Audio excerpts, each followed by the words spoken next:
Olá, boa tarde. Hoje estamos aqui mais uma vez, dia 13 de setembro de 2023, no Centro de Estudos de Hermenêutica da Universidade Nacional de San Martín. Hoje estamos reunidos para mais um encontro desse maravilhoso, realmente maravilhoso ciclo que foi pensado, organizado e concretizado pelo Horácio Giannetti, um professor incrível. E repetindo o que falam os seus estudantes, de fato, que ele é incrível como professor. E também um grande amigo. E graças a todo esse trabalho, longo trabalho que Horácio está fazendo, a partir do ano passado ele começou e hoje temos o grande privilégio e prazer de ouvir Rafael Zelig. Ele está no Brasil, em Porto Alegre, e agradecemos muito ao doutor Rafael por ter eu posso chamar de você, né? Tudo bem com isso? Eu vou continuar assim então. Eu agradeço muito que você tenha deixado tempo para participar desse ciclo. Eu sei que todo mundo tem muitas coisas, muitas tarefas, então queremos salientar que é muito valioso e é muito significativo ter você dedicando esse tempo para nós e para todos e todas as pessoas que estão aqui conosco e que têm o prazer de dialogar e de ficar à disposição para a escuta de coisas que talvez sejam temas ou reflexões que não sejam para todas as suas reflexões diárias. Então, Rafael, muito obrigada, e Horácio, eu agradeço você também. E agora a fala é sua, Horácio, para começar. E qualquer coisa que tiver que repetir por causa da tradução, ou se tem alguma coisa que vocês pensam que gostariam de falar mais uma vez ou reformular, tudo bem. Esse aqui é um ambiente de calma, de tranquilidade, então não precisa ter pressa, nem obviar coisas interessantes para cumprir com um tempo que, de fato, não tem pressa não. Então, obrigado, Horácio, obrigado, Rafael, e obrigada a todos e todas os que estão aqui conosco. Desejo uma boa apresentação. Eu agradeço também a Bárbara e a Guadalupe, as tradutoras, pelo seu grande trabalho de tradução. Bom, muito obrigado, Laura. Eu estou com muita pouca voz, eu falei faz um tempinho. Ontem houve 8 horas de aula e assim ficou a minha voz. Então, agradeço muito a todos e todas pela sua presença. Esse é o nosso quarto encontro do ciclo de conferências Interpretar Aristóteles no século XXI, ciclo que, como vocês sabem, está sendo feito, como falou a Laura, no Centro de Estudos de Hermenêutica da Universidade Nacional de San Martín.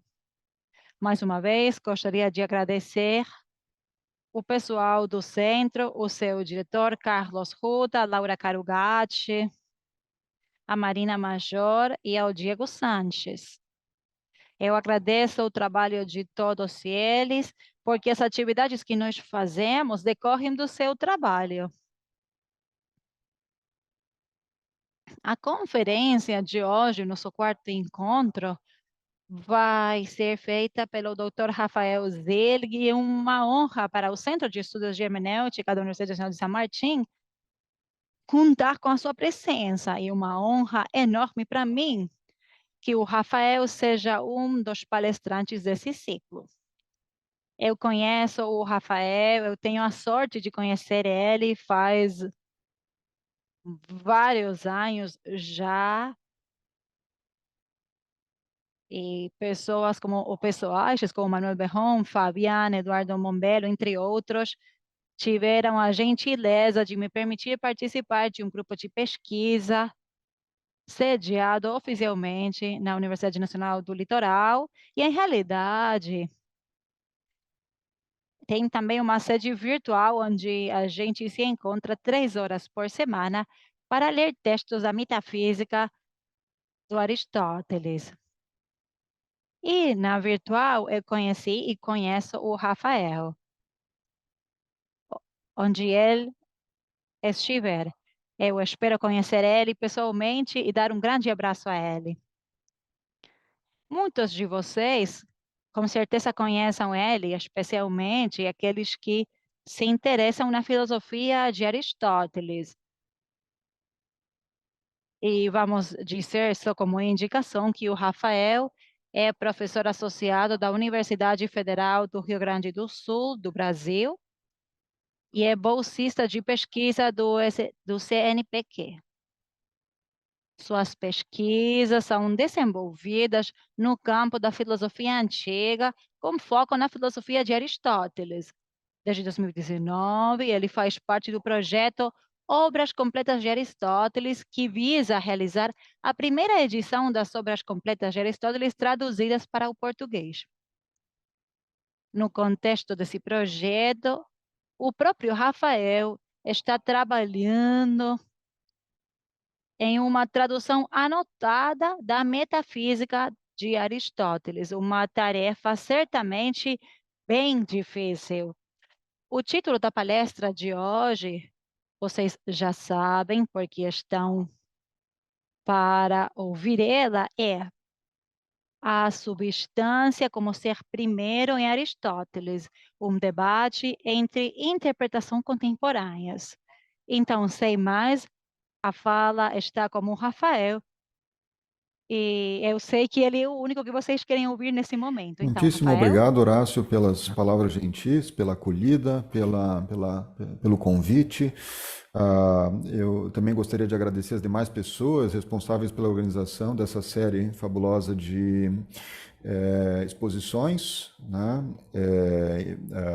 A Laura, quem conheci agora recentemente, mas também as pessoas que estão trabalhando na tradução simultânea.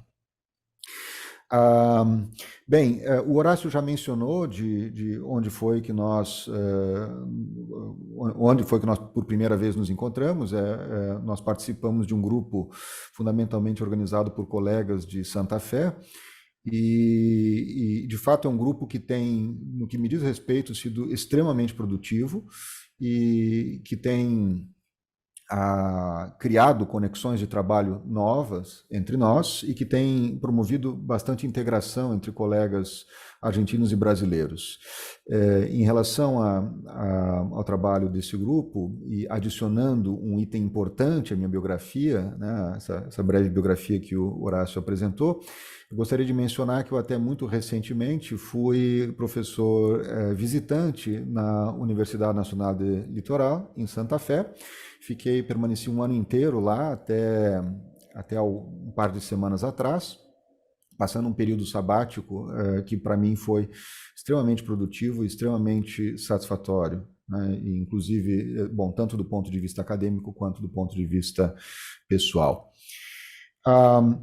Eu procurei fazer justiça nessa exposição que eu vou fazer agora, a menção especial ao século XXI, que consta, né, no título dessa série de conferências, ainda que de maneira um tanto modesta. Eu não me arrisquei tanto quanto o professor Fabien Mier, né, ou não fui tão ousado, dado que o professor Fabien fez uma exposição extremamente clara de quão relevante pode ser a investigação aristotélica para o debate ontológico contemporâneo, né? Então ele fez de fato todo um panorama de discussões, debates em ontologia, debates contemporâneos. Isso não é algo que eu vou me arriscar a fazer. A menção, né, eu pretendo fazer justiça a essa menção ao século XXI, na medida em que eu vou me concentrar numa discussão de linhas interpretativas contemporâneas, né? Sobretudo de duas linhas importantes da compreensão da ontologia de Aristóteles hoje em dia. Muito bem, Horácio, acho que eu posso passar a minha exposição, se não há, certo? Ok. E eu vou compartilhar a tela, a minha tela, e isto, imagino que vocês, ok, estejam vendo. Esse é o texto da minha conferência. Obrigado, Marina, obrigado. É o texto, então, da minha conferência. Eu vou fazer a leitura, vou proceder à leitura e, eventualmente, faço alguns comentários intercalados. Bom, como já adiantou Horácio, o título da comunicação é Substância como Ser Primeiro em Aristóteles, um debate entre interpretações contemporâneas. Sem mais delongas, eu passo, então, à leitura. Propor uma ontologia demanda, antes de mais nada, a elaboração refletida de um inventário exaustivo dos tipos de coisas que há no mundo. Ontologias distintas divergem quanto aos itens admitidos em seus respectivos inventários. Algumas, por exemplo, incluem os universais no rol das coisas reais, ao passo que outras notoriamente os excluem, independentemente, no entanto, de quão magras ou encorpadas sejam ontologias específicas, elas se desenvolvem sob uma perspectiva que tende a ser redutiva. A inclusão de um item no catálogo das coisas reais costuma ser admitida apenas se a realidade de tal item é indispensável para que o mundo seja compreensível. Desse modo, discussões de cunho ontológico acerca dos universais procuram determinar se é necessário admitir a realidade de tais itens para explicar, por exemplo, a verdade de asserções como Sócrates e Corisco são ambos seres humanos. Neste quadro, a ontologia de Aristóteles pode ser descrita como sendo particularmente generosa. Com efeito, ela admite a realidade tanto de particulares como de universais e abarca objetos, quantidades, qualidades e relações entre outros tipos de seres estabelecidos na lista das chamadas categorias. A despeito, no entanto, de sua generosidade, a ontologia de Aristóteles não deixa de conter um viés em certa medida redutivo. Ela está baseada em uma distinção entre seres primários e secundários, de tal sorte que a realidade dos segundos é dependente, de modo não recíproco, da realidade dos primeiros. Ainda que a ontologia de Aristóteles preserve uma variedade de itens que não seriam admitidos em outras ontologias, ela torna o ser de tais itens dependente do ser dos itens mais fundamentais.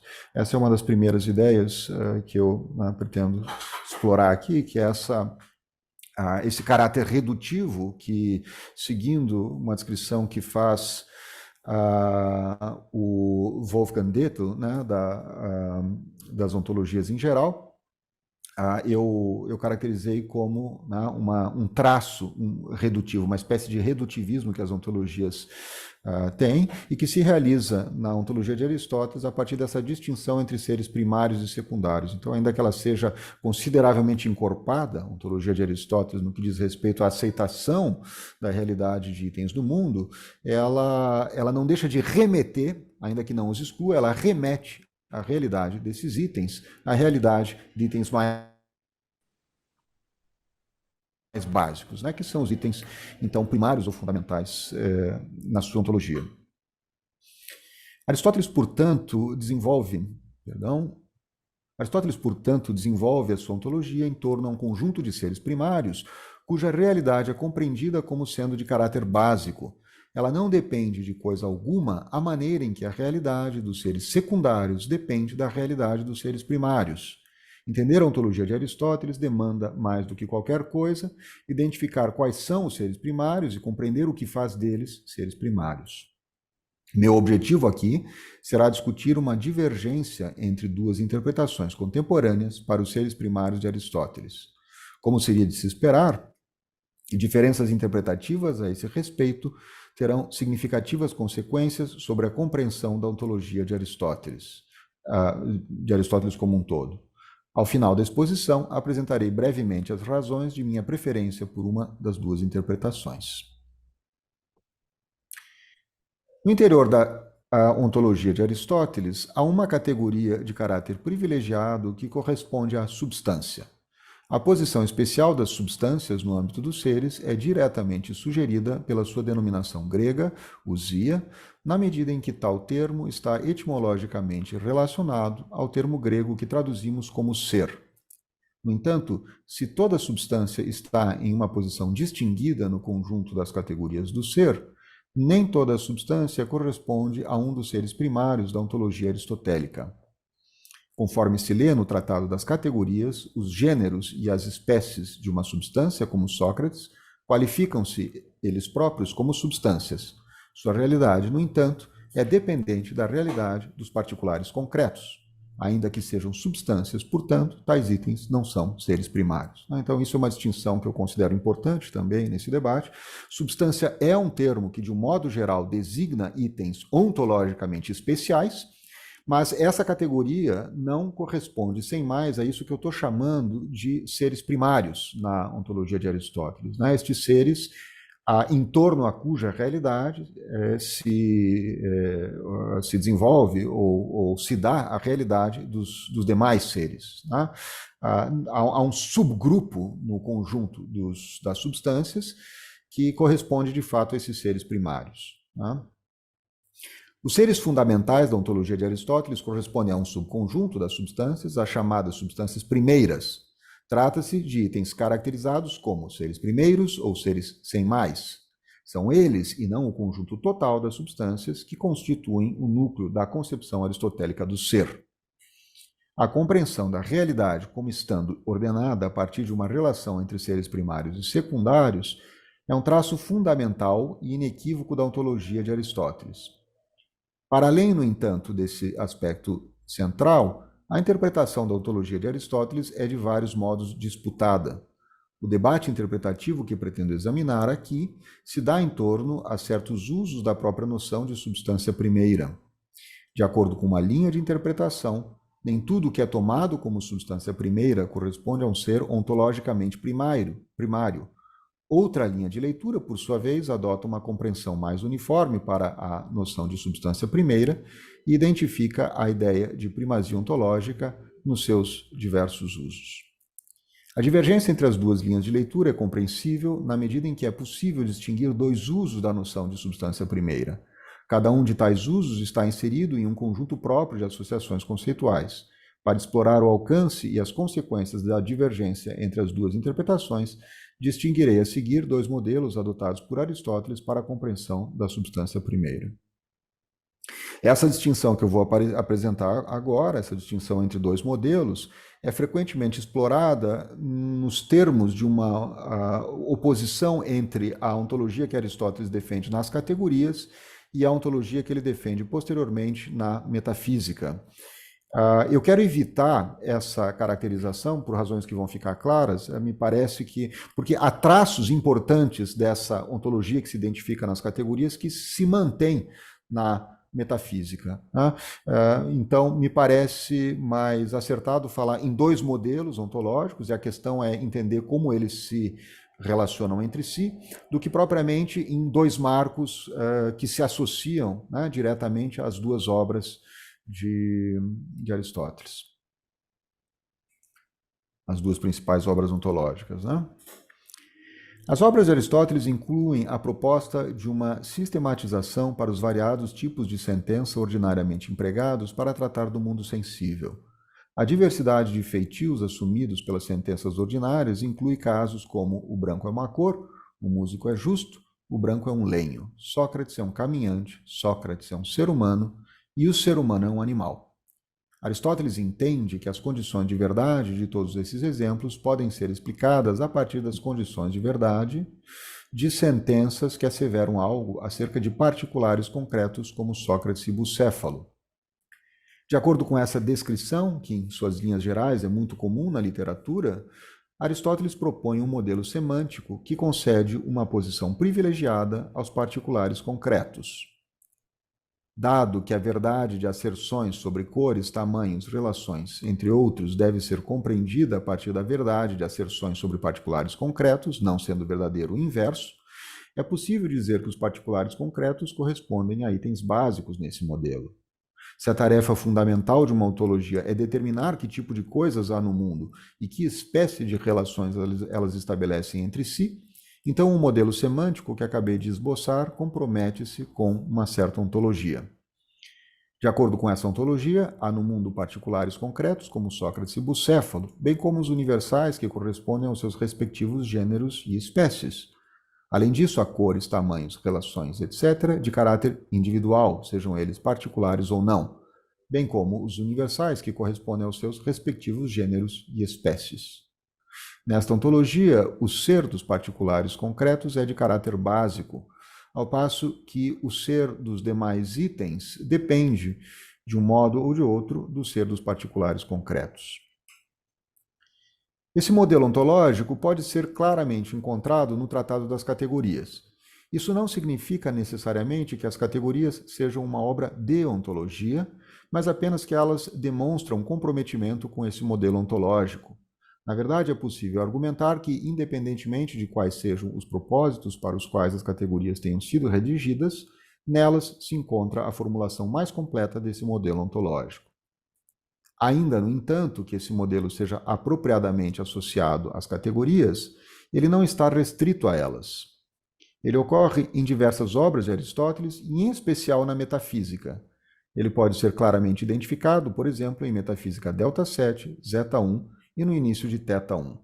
Para evitar a sugestão de que, ao discuti-los, estamos examinando um conjunto de teses exclusivas das categorias, farei referência a eles simplesmente como modelo alfa.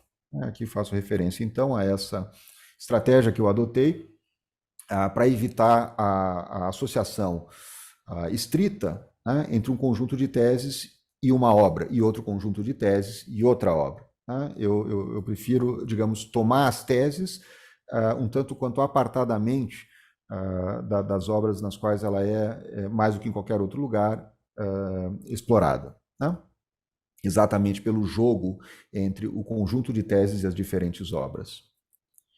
No modelo alfa, os particulares concretos, assim como seus respectivos gêneros e espécies, são reconhecidos como substâncias e, portanto, como seres de caráter privilegiado. Para nossos propósitos, no entanto, o essencial é que no modelo alfa, os particulares concretos são tomados como substâncias primeiras, ou seja, como itens que são ontologicamente anteriores a tudo mais.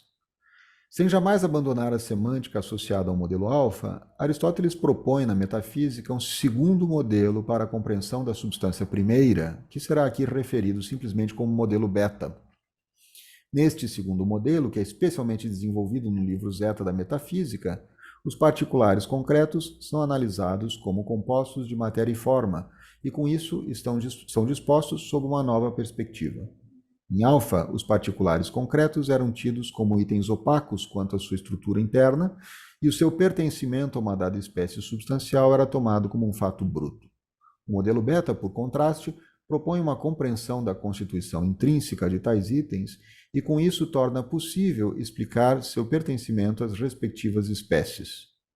De acordo com Beta, por exemplo, Sócrates é um ser humano porque a porção de matéria que constitui seu corpo está disposta de modo a tornar possível a execução das funções próprias ao tipo de vida que estão associadas à forma humana. Ao adotar o modelo beta no livro Zeta da Metafísica, Aristóteles não deixa de tomar os particulares concretos como substâncias. No entanto, em beta, a expressão substância primeira não é mais aplicada aos particulares concretos, passando a ser atribuída às formas substanciais. As interpretações que pretendo examinar aqui divergem justamente com relação à significação dessa alteração no uso da expressão substância primeira. De acordo com uma linha de leitura tradicional, esta alteração indica que a adoção do modelo beta promove uma mudança fundamental na concepção aristotélica dos seres primários. Por outro lado, sustenta-se em uma influente linha de leitura alternativa que a expressão substância primeira corresponde aos seres ontologicamente primários apenas no modelo alfa. Em beta, essa expressão indicaria uma primazia estritamente causal explicativa. Eu tenho aqui, então, em termos muito breves, a caracterização das duas linhas interpretativas que eu estou confrontando aqui nesse texto. Numa palavra, a divergência dela seria a seguinte: ou bem entre o modelo alfa e o modelo beta, há uma mudança no marco ontológico aristotélico, ou bem, entre o modelo alfa e o modelo beta, a mudança é de vocabulário e há uma equivocidade, se introduz uma equivocidade no uso da expressão substância primeira. Nessa segunda interpretação, a expressão substância primeira muda de sentido do modelo alfa ao modelo beta. Ela tem sentido ontológico apenas no modelo alfa e tem sentido apenas causal explicativo no modelo beta, de acordo com essa segunda interpretação. Na primeira interpretação, ela retém o seu sentido ontológico, quer dizer, a substância primeira segue indicando os itens ontologicamente básicos no modelo beta, e na medida em que no modelo beta esses itens não são mais os particulares concretos, mas são as formas substanciais, Aristóteles teria mudado de posição quando ele adota a beta, né, ou quando ele adiciona a beta a alfa, teria mudado de posição com relação a quais são, de fato, os itens básicos da sua ontologia. É bastante claro que o modelo beta mantém com alfa uma relação de caráter explicativo. A análise que beta oferece para os particulares concretos torna sua natureza explicável a partir da relação entre os fatores causais explicativos que correspondem à sua matéria e forma. Em especial, a forma substancial será identificada em beta como fator causal preponderante do ser dos particulares concretos. Em última análise, um dado particular concreto S é uma instância de uma espécie substancial em virtude de sua forma. Com isso, a forma de S corresponde ao fator explicativo em virtude do qual S é uma substância. De acordo com a interpretação tradicional, a posição que a forma ocupa em beta como substância primeira não é de primazia apenas explicativa, mas também ontológica. Ainda que no livro Zeta Aristóteles não abandone a ideia segundo a qual a realidade de itens como cores e tamanhos depende da realidade dos particulares concretos, a introdução de beta alteraria a resposta à pergunta acerca de quais são os seres mais básicos do mundo sensível. A forma substancial não desempenharia, então, apenas um papel explicativo com relação ao particular concreto. Na medida em que é substância primeira, ela acabaria por tomar o seu lugar como ser primário na ontologia de Aristóteles. Na interpretação alternativa, por sua vez, o modelo beta não introduz uma ontologia rival àquela que está associada ao modelo alfa. Os dois modelos não disputariam o mesmo nicho na filosofia de Aristóteles. Ao modelo alfa, caberia fornecer a resposta a que coisas são substâncias, e ao modelo beta caberia elucidar a causa da substancialidade de tais itens. Os particulares concretos continuariam sendo tomados como itens ontologicamente primários, e neste sentido como substâncias primeiras. As formas seriam tidas como substâncias primeiras no sentido diverso do que tem primazia estritamente causal explicativa. Para tornar claro o alcance da divergência entre as duas interpretações, será útil propor uma formulação algo abstrata para os modelos alfa e beta. Partindo da formulação abstrata, poderemos destacar um a um os aspectos da compreensão aristotélica da substância em que há divergência entre as duas interpretações. À medida que formos adicionando à formulação abstrata inicial os pontos de desacordo entre as duas leituras, construiremos progressivamente o panorama do debate de modo a articular claramente entre si as questões abarcadas. No centro da formulação abstrata de ambos modelos está a compreensão da substância primeira como item dotado de primazia ou prioridade em um certo domínio. Em qualquer interpretação, cada um dos dois modelos atribui à substância uma posição de prioridade em relação a um certo conjunto de itens que integram com ela uma mesma ordenação. Para além das diferenças quanto ao domínio dos itens abarcados, os modelos alfa e beta diferem entre si na medida em que cada um supõe uma relação de dependência específica a partir da qual é compreendida a primazia da substância primeira. Tanto em alfa como em beta, a substância primeira é tida como item básico na medida em que, outros itens do domínio associado ao modelo dependem dela segundo a relação de dependência adotada no modelo, e na medida em que 2, não há, no âmbito do próprio modelo, outro item do qual ela dependa segundo essa mesma relação. Essa é basicamente a caracterização abstrata com a qual eu pretendo abarcar esses dois modelos que eu apresentei. Tá? Você tem isso que se chama de substância primeira, que é o primeiro item de uma certa ordenação, né, que eu estou caracterizando aqui abstratamente, e esse item é primeiro em função de uma certa relação, a relação de anterioridade a ser caracterizada, né, quer dizer, cuja caracterização vai diferenciar o modelo alfa do modelo beta. Né? A substância primeira é o primeiro item dessa ordenação, porque os outros itens são posteriores a ela em função dessa relação que é fundante de cada um dos dois modelos, e porque não há no interior do modelo um outro item que seja anterior a ela, a substância primeira, segundo essa mesma relação. Tá? Então, eis aqui uma caracterização muito geral e muito abstrata, que é desenvolvida, então, de modos diferentes nos dois modelos. O domínio do modelo alfa é composto pelos particulares concretos, bem como por qualidades, quantidades e demais itens da lista das categorias. Em alfa, a relação de dependência é de natureza ontológica. A realidade de itens como qualidades e quantidades depende não reciprocamente da realidade dos particulares concretos, ao passo que não há em alfa qualquer outro item de cuja realidade dependa a realidade dos particulares concretos.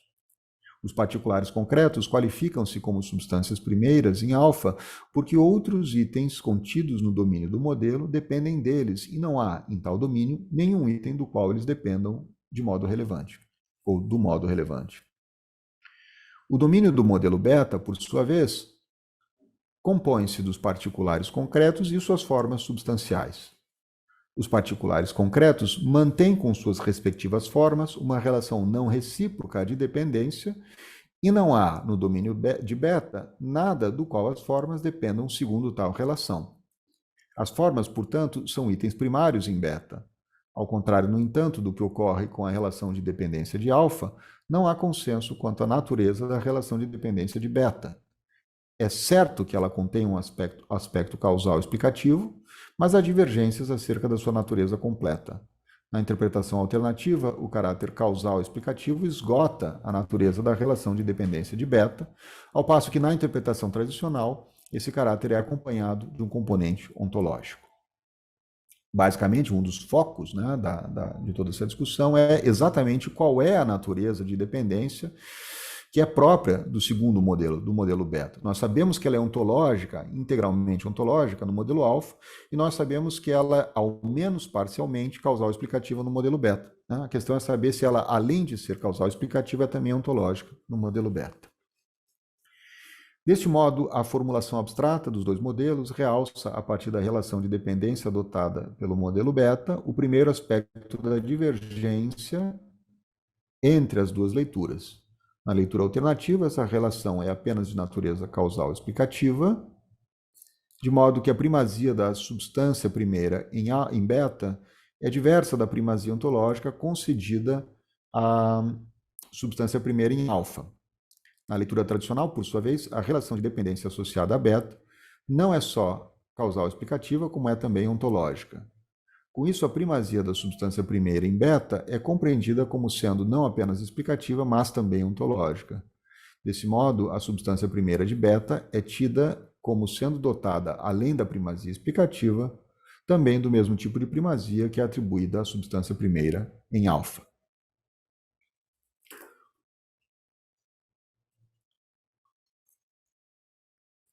O próximo aspecto da divergência entre as duas leituras torna-se aparente quando se considera uma notável variação que a adoção do modelo beta introduz no vocabulário de Aristóteles. Em suas ocorrências mais regulares, substância corresponde a um termo de uso absoluto. Neste registro, disse que Sócrates é uma substância e não uma qualidade ou uma quantidade, ou que os corpos naturais são substâncias e não qualidades ou quantidades. Neste uso, o termo substância tem conotação intrinsecamente ontológica. Algo que neste sentido é substância ocupa uma posição privilegiada no âmbito dos seres. É com base neste uso que os itens primários da ontologia de Aristóteles são ditos serem substâncias primeiras. Esse é fundamentalmente o uso mais comum do termo, né? Esse é o uso ao qual eu vinha fazendo menção no começo da exposição, né, ou ao qual eu vinha me referindo do início da exposição, basicamente até agora, né? Substância é um tipo de item que tem uma posição especial no âmbito da realidade, e ela tem essa posição, né, em função ah, justamente por ser um ser né, de caráter especial, e é no interior, então, né, desse uso que se forma, né, a expressão substância primeira. Quer dizer, quando ela tem, quando ela designa, né, os itens básicos da ontologia de Aristóteles, a expressão substância primeira ela é tributária, né, desse uso regular da noção de substância, desse uso comum mais usual da noção de substância. Para facilitar a discussão, farei referência à noção de substância neste uso como substância 1. No que diz respeito ao debate que estamos examinando, é importante notar que a noção de substância é empregada como substância 1 no modelo alfa. Assim, os particulares concretos são tomados como substâncias 1 quando são compreendidos como substâncias primeiras em alfa. Né? Porque essa noção ela tem na substância 1 justamente uma noção que tem caráter ontológico, digamos, ou marcadamente ontológico, inequivocamente ontológico. Né? As substâncias primeiras do modelo alfa são aquelas que, clara e inequivocamente, correspondem aos itens primários na realidade de Aristóteles, quando compreendidas segundo o modelo alfa. Então é natural que no modelo alfa as substâncias primeiras sejam substâncias do tipo 1. Para além desse uso, Aristóteles também emprega substância como termo relativo. Nesse caso, fala-se da substância de algo, como quando se diz, por exemplo, que a alma é a substância dos corpos animados. Neste segundo uso, a substância é compreendida como causa ou explicação do ser de algo. Assim como adotei a fórmula substância 1 para fazer referência à substância em seu uso absoluto, recorrerei à expressão substância 2 para fazer referência ao seu uso relativo. Desse modo, diremos que a substância 2 está restrita ao modelo beta, na medida em que apenas nele se fala da substância de certos itens, ou seja, da causa do ser de certos itens. Em alguns textos, essa distinção entre substância 1 e substância 2 ela é acompanhada, né, em algumas traduções, ela é marcada por uma diferença nas traduções. Né? Então, uma alternativa que o Jonathan Barnes, por exemplo, já adotou, foi traduzir a substância 1, a substância em uso absoluto, propriamente por substância, e os usos do termo grego usia, né, como termo relativo, o que eu estou chamando de substância 2, ele traduziu por essência. Né? Quer dizer, aquilo que é, então, usia, de modo relativo, é usia de alguma coisa, porque é a causa ou explicação da realidade desse item, no vocabulário empregado pelo Jonathan Barnes, a sua essência. Em sentido próprio, apenas substâncias são ditas ter uma substância. Em termos mais precisos, apenas substâncias 1 tem substâncias 2. Isso significa que se um item é uma substância em uso relativo, então ele é a causa do ser de algo que é uma substância em uso absoluto. Em outras palavras, ele corresponde àquilo que, em um S, que é substância, desempenha o papel de fator causal, em virtude do qual S é uma substância. Assim, no modelo beta, a forma, mais do que qualquer outra coisa, qualifica-se como substância em uso relativo. Na medida em que as interpretações tradicional e alternativa divergem quanto a haver ou não uma dimensão propriamente ontológica na substância primeira do modelo beta, as duas divergem quanto à relação entre substâncias 1 e substâncias 2. Dado que, ao contrário do que ocorre na interpretação alternativa, a interpretação tradicional atribui primazia ontológica às substâncias primeiras de beta, apenas ela reconhece que itens que são substâncias 2 são também substâncias 1. Isso seria um modo, quer dizer, isso na verdade é um ponto importante de divergência entre os dois modelos. Né? É um modo de caracterizar, na verdade, o importe ontológico dessa divergência entre elas, né, entre as duas interpretações. Na interpretação tradicional, aquilo que é a substância 2, aquilo que é substância em uso relativo, também é substância 1, e, portanto, é também um ser de caráter ontologicamente especial. Na interpretação alternativa, ao contrário, aquilo que é substância 1, aquilo que é substância 2, não se qualifica como substância 1. Né? É o tipo de situação em que faz mais sentido, na verdade, adotar aquele recurso de traduzir diferentemente os dois usos da noção grega de ousia. Disso decorre uma diferença importante no modo como cada uma das duas interpretações compreende o uso que Aristóteles faz da noção de substância. Ainda que seja necessário reconhecer que há significativas diferenças de nuance em cada um dos dois usos de substância, na interpretação alternativa, o apartamento entre os dois usos é mais radical do que na interpretação tradicional. Nesta última, os itens que desempenham o papel de substância 2, as formas substanciais, mantêm a primazia ontológica própria da substância 1. Isso era, quer dizer, eu apresentei, né, essa diferença logo no início, em que logo no primeiro momento em que eu apresentei a oposição entre as duas interpretações, na medida em que eu disse que na interpretação alternativa nós tínhamos uma equivocidade no uso de substância primeira, ao contrário do que acontecia na interpretação tradicional, que, em lugar dessa equivocidade, propõe, na verdade, uma alteração na compreensão ontológica, né, na ontologia de Aristóteles. Né, propõe uma alteração doutrinal, digamos assim, na ontologia de Aristóteles, e não uma variação de vocabulário. É fundamental, de fato, né, para o modo como a interpretação tradicional compreende a integração entre os dois modelos, a manutenção de um mesmo significado na noção de substância primeira. Né? E isso depende dessa relação entre substância 1 e substância 2. Né? É fundamental para que haja uma variação, não de sentido da expressão substância primeira, mas uma variação de que itens no mundo são substâncias primeiras, para a interpretação tradicional, que as substâncias 2 se qualifiquem como substâncias 1. Né? Que elas não sejam só explicativas, mas ontologicamente primárias. O próximo aspecto da divergência entre as duas interpretações ficará patente quando examinarmos o modo como os modelos alfa e beta são explorados no livro Zeta da Metafísica.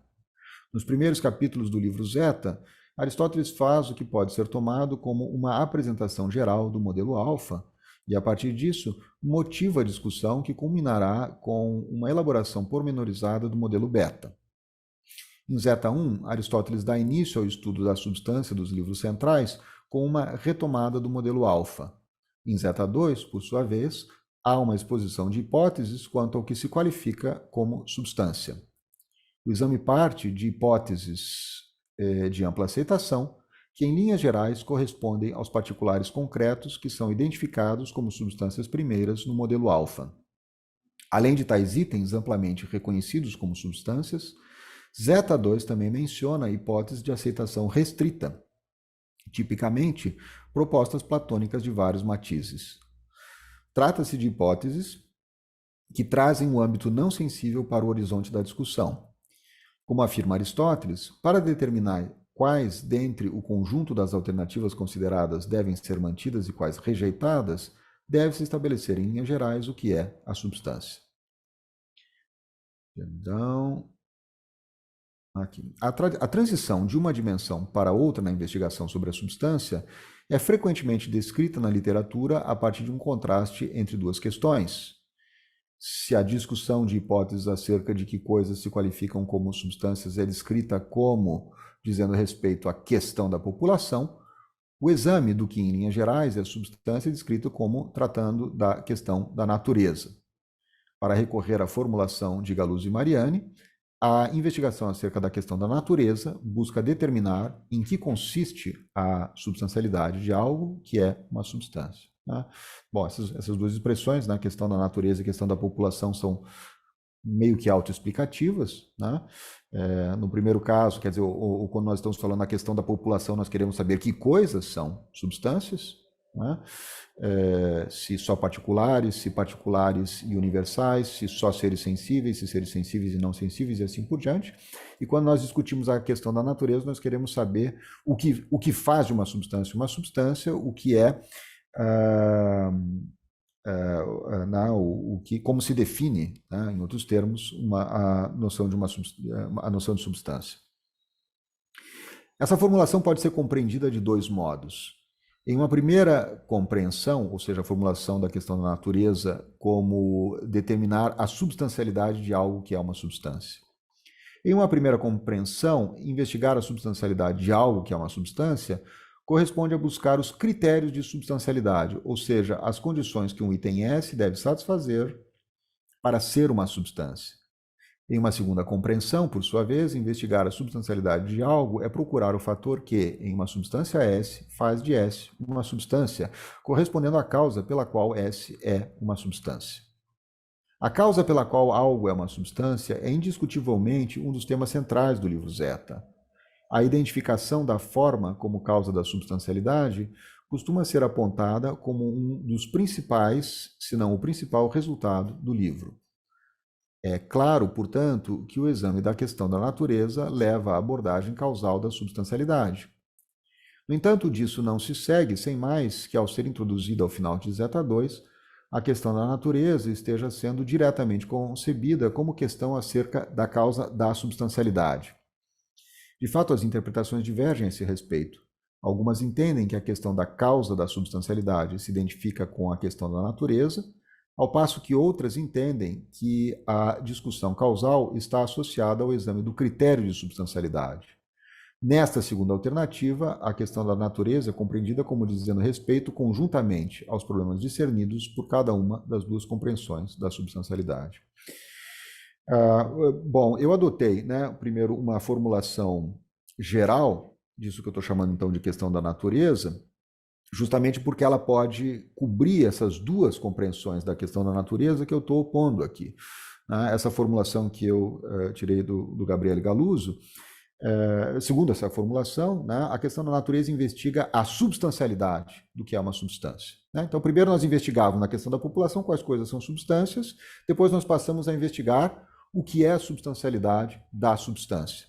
E essa investigação é compreendida de dois modos na literatura. Ou bem ela é uma investigação sobre os critérios de substancialidade, ou bem ela é uma investigação sobre qual é o fator que numa substância é responsável pelo fato que ela é substância. Né? Que aspecto de uma certa substância a torna uma substância. Isso, de fato, essa segunda questão, indiscutivelmente, é abordada no livro Zeta, da Metafísica. Né? Aristóteles propõe o que é a causa da substância de algo. Né? E essa, quer dizer, a causa da substância corresponde, ou a causa das substâncias sensíveis, das substâncias compostas, corresponde à sua forma. Né? A questão é saber se, ao fazer isso, Aristóteles também está discutindo critérios de substancialidade. As leituras tradicionais tendem a compreender o tratamento da questão da natureza no livro Zeta como cobrindo as duas tarefas. De fato, na medida em que a consideração das formas substanciais traz à luz novos e mais apropriados ocupantes para o nicho das substâncias que pertencia aos particulares concretos, é natural que ela esteja associada a uma reflexão sobre o que é ser substância. Mais precisamente, as leituras tradicionais encontram razões para examinar os critérios que devem ser satisfeitos por algo que é ser primeiro. Desse modo, em tais leituras, o livro Zeta discute os critérios que devem ser satisfeitos por algo que é substância 1. As leituras alternativas, por sua vez, costumam tomar a questão da natureza exclusivamente na segunda das duas compreensões aqui distinguidas. Com a distinção entre os papéis da substância 1 e da substância 2, essas leituras não encontram razão para tomar Zeta como promovendo uma reflexão geral sobre a noção de substância. De fato, se substâncias 1 e substâncias 2 satisfazem critérios diversos de substancialidade, não faz sentido esperar que, ao discutir as substâncias 2, o livro Zeta se lance em um exame intencional geral da noção de substância. Em especial, não é razoável esperar que o livro Zeta discuta os critérios para que algo seja substância 1. Isso, no fundo, né, reflete o modo como a interpretação alternativa compreende a distinção a divisão de trabalho entre os dois modelos, o modelo alfa e o modelo beta. Né? Apenas ao modelo alfa caberia, segundo essa interpretação, dizer quais são os itens básicos da realidade sensível, ou seja, aquelas coisas que são substância primeira, segundo, no sentido da substância 1. Né? Ao modelo beta caberia um outro papel, né, que é o de fornecer as coisas que são substâncias primeiras apenas no sentido da substância 2, né? E, portanto, itens que teriam unicamente um papel explicativo com relação às substâncias primeiras do modelo alfa. Né? Então, isso, quer dizer, ao contrário do que acontece na interpretação tradicional, na interpretação alternativa, nós temos uma diferença de trabalho entre uma separação, né, de trabalho entre o modelo alfa e o modelo beta, que corresponde a uma diferença de âmbito de aplicação, acho que nós podemos dizer assim, entre a substância 2, que fica restrita ao modelo beta, e a substância 1, que fica restrita ao modelo alfa. As duas leituras, portanto, diferem quanto ao alcance da investigação sobre a substância no livro Zeta. Apenas na leitura tradicional, os critérios a serem satisfeitos pelo que é substância 1 são postos sob exame. Em outros termos, apenas na leitura tradicional está em discussão qual é exatamente a concepção de prioridade pela qual algo pode ser tomado como ser primeiro. Né? Então, essa grande essa divergência que eu fui caracterizando, né, fundamentalmente a partir das, digamos assim, dos pequenos pontos de contato ou de atrito entre as duas interpretações, ela, na medida, quer dizer, quando você arma todo o conjunto, né, de pontos em que as duas interpretações divergem entre si, você tem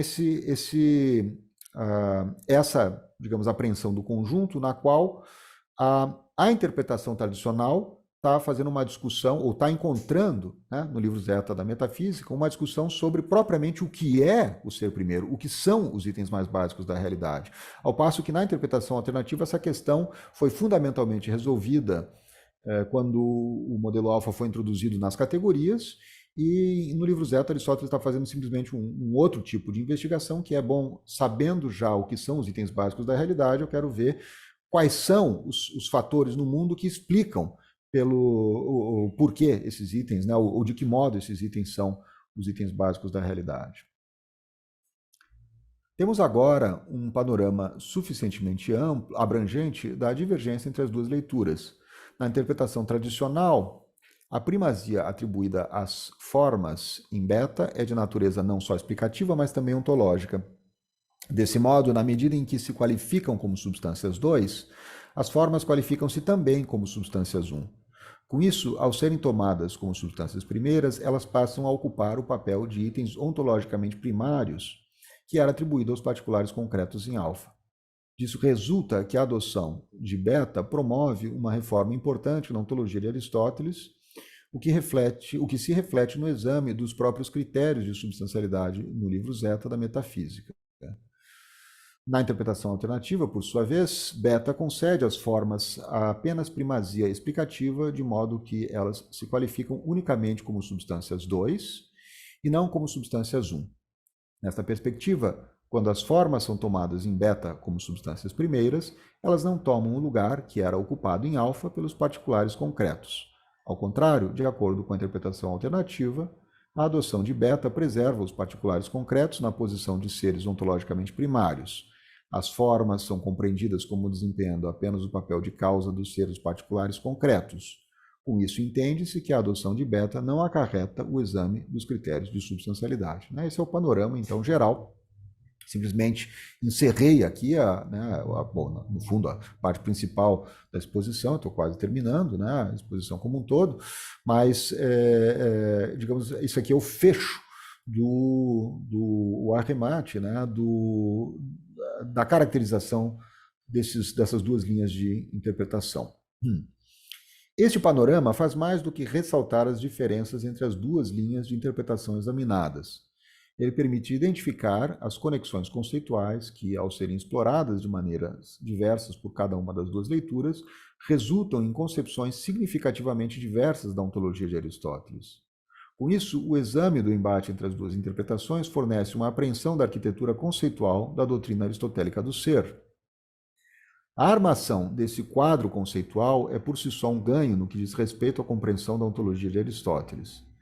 No entanto, a discussão de uma divergência de interpretações permanece algo insatisfatória quando não é acompanhada de qualquer avaliação dos respectivos méritos e deméritos. Ainda que eu não possa aqui realizar um exame pormenorizado dos pontos fortes e fracos de cada interpretação, buscarei ao menos expor brevemente as razões de minha preferência pela interpretação tradicional. Começarei notando que é problemático o forte apartamento entre as noções de substância 1 e substância 2 adotado pela interpretação alternativa. Aristóteles possui uma razão doutrinal importante para tomar a causa da substancialidade de uma substância 1 como sendo ela própria substância. Se a causa da substancialidade de uma substância fosse um item não substancial, haveria algo anterior a uma substância que não é uma substância. Ora, não é possível que algo não substancial seja anterior a uma substância, como Aristóteles afirma em diferentes ocasiões. Isso é, digamos, um traço claro e inequívoco da sua doutrina. A causa da substancialidade, portanto, deve ser ela própria uma substância, a saber, a substância 2. Essa, então, evidentemente, é a solução, digamos assim, pelo menos do ponto de vista verbal. É claro que não há uma substância anterior quer dizer, que a causa de uma substância não é uma não substância, porque ela é, no mínimo, uma substância 2. A questão é saber se isso é uma solução só verbal ou se isso, de fato, é uma saída que preserva, né, essa tese segundo a qual nada anterior a uma substância, nada que não seja uma substância pode ser anterior a uma substância. Esse raciocínio demanda que não seja por simples equivocidade que substâncias 1 e substâncias 2 recebem a mesma denominação. Se as substâncias 2 fossem assim denominadas por mera cortesia, não seria possível dizer que foi respeitada a tese segundo a qual nenhum item de caráter não substancial pode ser anterior a uma substância. Na medida em que toma as substâncias 2 como sendo também substâncias 1, a interpretação tradicional assegura que essa tese seja respeitada em seu teor completo. Por sua vez, na medida em que aparta fortemente as noções de substância 1 e substância 2, a leitura alternativa corre o risco de esvaziar de sentido a solução de Aristóteles. Com efeito, a leitura alternativa parece tornar meramente verbal o modo pelo qual a relação entre a substância 2 e a substância 1 conforma-se à tese segundo a qual nada que não seja uma substância pode ser anterior a uma substância. A meu ver, tal tese faz pender fortemente a balança para o lado da interpretação tradicional.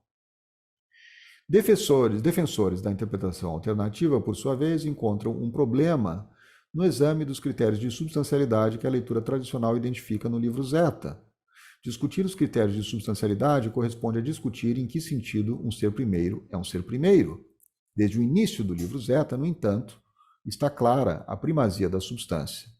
A interpretação tradicional, portanto, parece sustentar que Aristóteles toma a substância como primeira, sem saber o que primeiro significa. Essa é uma crítica justa, né? Uma crítica, digamos que, né, razoável esperar que alguém aponte, porque na interpretação tradicional está em questão exatamente o que é ser um ser primeiro. Né? Esse traço os critérios de primazia estão em discussão. No entanto, Aristóteles parece aplicar critérios de primazia desde o início do livro, quando ele começa falando, né, caracterizando algo que eu apresentei em termos do modelo alfa, como uma oposição entre itens como, né, o Sócrates que caminha de um lado e o caminhar de outro, o branco e assim por diante, né, que são secundários em relação a Sócrates e seres assemelhados, que são ditos serem substâncias, são seres primeiros. Né? Então, essa noção de primazia ontológica ela está claramente sendo empregada desde o início do livro Zeta, e segundo a interpretação tradicional, os critérios de substancialidade e, portanto, do que é ser um ser primeiro, estão em questão no livro Zeta, são discutidos no livro Zeta. Né? É exatamente disso que eu estava falando quando, né, eu sugeri que o alcance que a interpretação tradicional encontra na investigação do livro Zeta é maior do que aquele que a interpretação alternativa encontra. O problema se estende, então, só para fechar esse assunto, quer dizer, a apresentação dessa crítica, ela é evidentemente uma crítica bastante justa de se fazer, uma crítica com relação à qual a interpretação tradicional precisa ter uma resposta. O problema se estende ao papel dos particulares concretos no livro Zeta. É certo que na interpretação tradicional os particulares concretos perdem o posto de substâncias primeiras do qual gozavam nas categorias. No entanto, qualquer interpretação deve admitir que os particulares concretos não deixam de ser reconhecidos como substâncias no livro Zeta. Mais do que isso, seu caráter substancial está claro desde o início do livro. Se já no início da investigação está claro que os particulares concretos são substâncias, como pode estar em questão o critério de substancialidade? O exame desta objeção permitirá uma breve exposição de como entendo que a doutrina da substância se desenvolve em Zeta nos termos da interpretação tradicional. A objeção, com efeito, não é tão forte quanto pode parecer. É perfeitamente possível empregar com razoável competência uma noção sem ter dela uma apreensão completa e profunda. Aristóteles, de fato, expressamente reconhece que é necessário dispor de uma primeira apreensão geral de uma noção para que se possa buscar sua delimitação rigorosa. Assim começamos sabendo, em termos gerais, que o eclipse é uma certa privação de luz da Lua, para posteriormente descobrir que ele corresponde à projeção da sombra da Terra sobre a Lua. Eu quero propor que o procedimento de Aristóteles no livro Zeta da Metafísica parte de uma apreensão geral e acessível da noção de substância e progride em direção a uma apreensão rigorosa. A apreensão inicial é suficiente para que identifiquemos o que, na realidade sensível, tal como se apresenta, qualifica-se como sendo substância em alguma medida. Ela não é suficiente, no entanto, para que identifiquemos os itens que mais completa e perfeitamente se qualificam como substâncias. Quando formos capazes de identificar os itens que são substâncias em sentido mais próprio, teremos um critério rigoroso de substancialidade. Então, de certa forma, a resposta que eu estou dando à interpretação, à crítica, né, à interpretação tradicional, digamos assim, admitir a objeção nos seus próprios termos. De fato, de certo modo, Aristóteles está empregando a noção de primeiro sem saber o que primeiro significa, mas não sem saber sem mais, evidentemente, sem saber precisamente o que é. Né? Ele começa com uma apreensão, como eu falei, acessível, superficial, do que é um ser primeiro, e essa apreensão é suficiente para que nós identifiquemos a primazia que é própria das substâncias do modelo alfa, e ao examinar, né, a noção de substancialidade com mais rigor, ele descobre ao mesmo tempo qual é a causa da substancialidade dessas primeiras substâncias e qual é o critério rigoroso de primazia ontológica, qual é o critério mais forte de primazia ontológica. Né? E nesse momento ele identifica então que aquilo que é causa da substancialidade, das substâncias do modelo alfa, é também substância, ser primeiro em sentido mais próprio. Né? Porque ser primeiro em sentido mais próprio passou a ser compreendido agora com rigor. Eu quero propor que Ok, certo, já havíamos lido isso, né? Nesta perspectiva, a adoção do modelo beta traz consigo a percepção de que o modelo alfa é adequado apenas a uma apreensão algo superficial da substancialidade. A dependência não recíproca que a realidade de quantidade, qualidades e assemelhados estabelece em relação à realidade de particulares concretos seria a face mais acessível da substancialidade. Por sua vez, a incorporação do modelo beta corresponderia a uma apreensão mais aprofundada da substancialidade no mundo sensível, adquirida com a análise constitutiva dos particulares concretos, né? A análise que revela que os particulares concretos são compostos de material e forma. A essa transição de uma primeira apreensão superficial para uma apreensão profunda da noção de substância corresponde o reexame do critério de substancialidade que a leitura tradicional localiza no livro Zeta. Ao explorar o modelo alfa nas categorias, Aristóteles identifica a condição de ser um substrato último como critério cuja satisfação caracteriza a substância primeira. Na interpretação tradicional, em Zeta 3, Aristóteles mostraria que tal critério torna-se insatisfatório, uma vez que os particulares concretos passam a ser analisados como compostos de matéria e forma. Conforme o argumento de Zeta 3, se ser substrato último correspondesse por si só ao critério de substancialidade, seria necessário aceitar como única substância a matéria absolutamente desprovida de propriedades. Esse resultado absurdo mostraria que o critério de substancialidade, que parecia satisfatório no exame inicial associado ao modelo alfa, torna-se insuficiente a partir da análise profunda promovida com a adoção de beta. A despeito dos problemas encontrados em Zeta 3, Aristóteles não abandona a condição de ser substrato último como critério de substancialidade. Ele, no entanto, adota uma condição adicional que deve resultar no bom critério de substancialidade quando tomada em conjunto com a condição do substrato. Essa condição adicional corresponde a ter uma essência que, quando tomada em sentido estrito, Aristóteles entende que é satisfeita apenas pela substância. Evidentemente que agora eu estou apresentando de modo muito compacto, né, uma série de teses que não são consensuais, de teses interpretativas que às vezes são, quer dizer, aceitas por uma parcela, às vezes até grande, né, dos leitores da metafísica, mas todas elas teriam que ser, né, discutidas em isolado e defendidas uma a uma. De certo modo, tanto as formas como os particulares concretos satisfazem o critério resultante da conjunção entre as condições do substrato e da essência. Ambos se qualificam como substratos e ambos satisfazem a condição de ter uma essência. As formas, no entanto, satisfazem essa última condição de maneira mais própria do que os particulares concretos. Isso é assim porque os particulares concretos são distintos de suas respectivas essências, ao passo que as formas são o mesmo que suas próprias essências. Desse modo, elas satisfazem de modo mais adequado os critérios de substancialidade e assim tomam o lugar de substâncias primeiras que era anteriormente ocupado pelos particulares concretos. Muito obrigado, termino assim então a exposição e, passo a bola, como se diz, né, em português, de volta ao Horácio, né, para abrir o debate. Muito obrigado.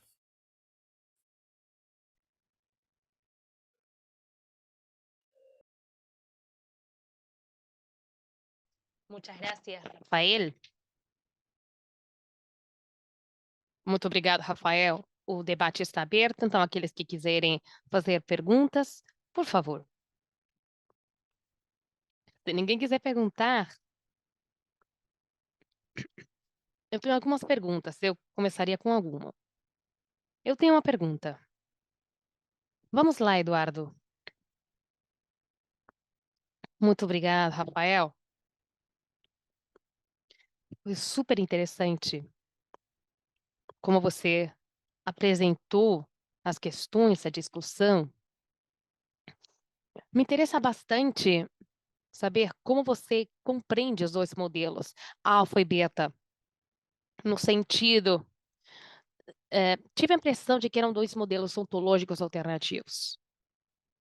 O modelo beta, incluindo matéria e forma, alfa com certeza é um modelo ontológico. Certamente você caracterizou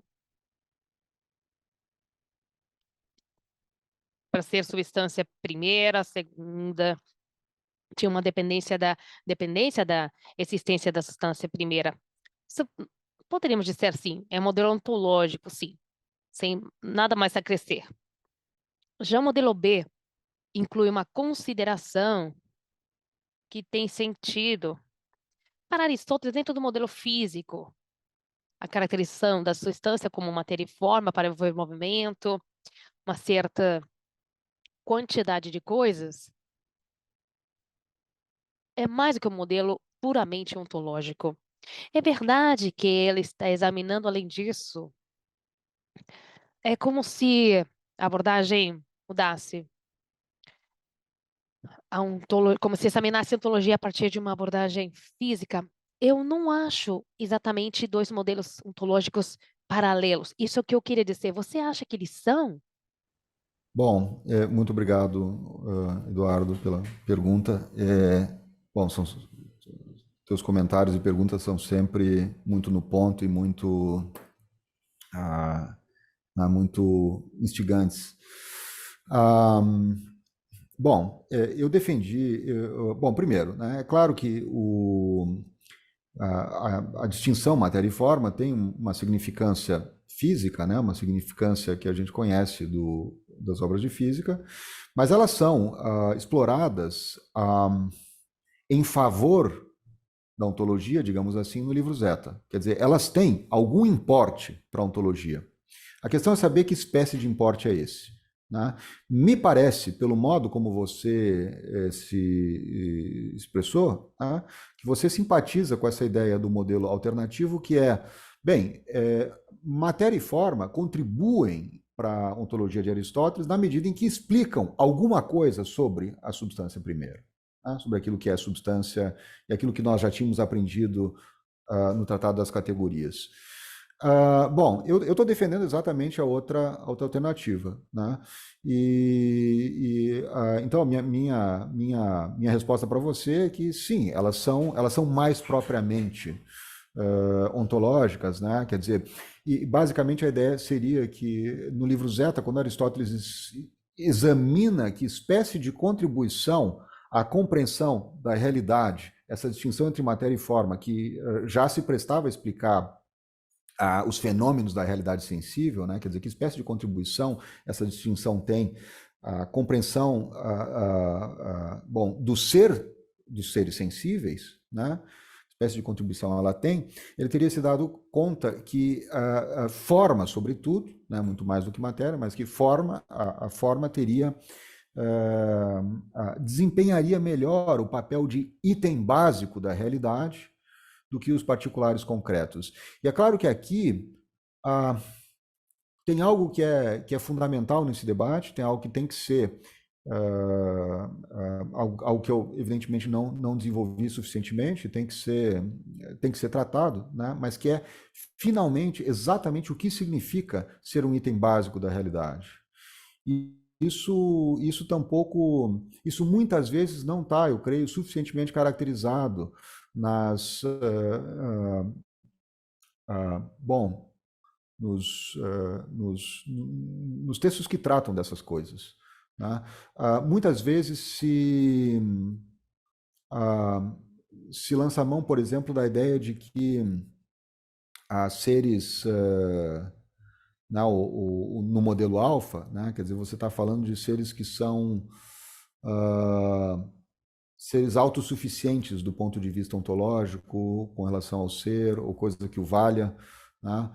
E eu tenho a impressão que essa caracterização não me parece suficientemente satisfatória. Né? Inclusive porque seres como, sobretudo isso, quer dizer, isso é uma coisa que justamente a análise a partir de matéria e forma mostra o quão pouco seres compostos são autossuficientes, né? O quanto a sua existência, quão pouco sua existência é autossuficiente. E me parece mais interessante explorar digamos, uma noção de ser mais calcada na noção de realidade do que na noção de existência. E aí, nesse caso, me parece que a transição do particular concreto para a forma parece mais tranquila de realizar. Não pretendo ter dado uma resposta completa e exaustiva para a pergunta, mas, digamos, seria nessa direção que eu gostaria de seguir. Claro, claro. Muchas gracias. Claro, muito obrigado.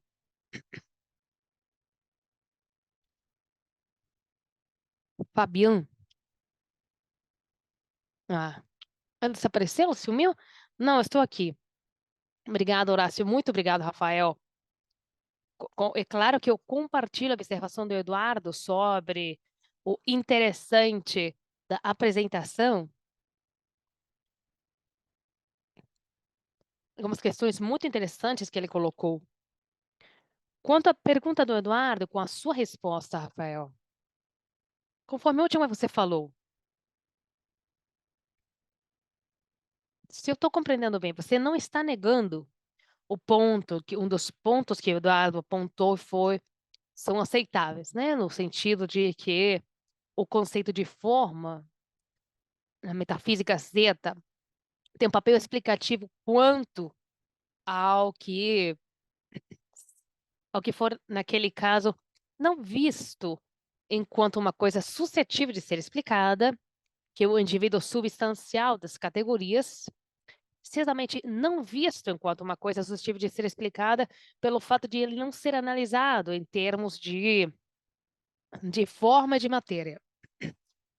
Ou seja, isso envolve uma reforma importante, ser sentido uma reforma importante na ontologia, talvez não podemos passar de uma para outra tão simplesmente como Michael Webing sugere, né? Mas não é uma incompatibilidade completa entre uma ontologia e a outra. Sobretudo, claro, o aspecto do papel causal da forma. E se eu gostaria de perguntar mais alguma coisa sobre isso, depois eu não vou dizer mais nada, porque é claro que cada um de nós vai ter uma possibilidade, eu suponho isso. Calma, calma, Fabiana, você pode. Queria perguntar para você, esse é um esclarecimento quanto qual o seu ponto de vista sobre esse aspecto. Se eu consigo agora adicionar uma coisa, está relacionado com isso, seria o seguinte.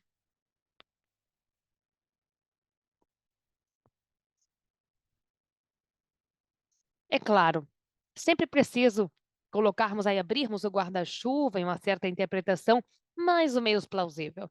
Uma certa interpretação aproximadamente plausível, as formas são na metafísica zeta, eta, vamos dizer assim, entidades simples, no sentido de que, ainda que possam ter uma certa composição, elas não são entidades como os compostos.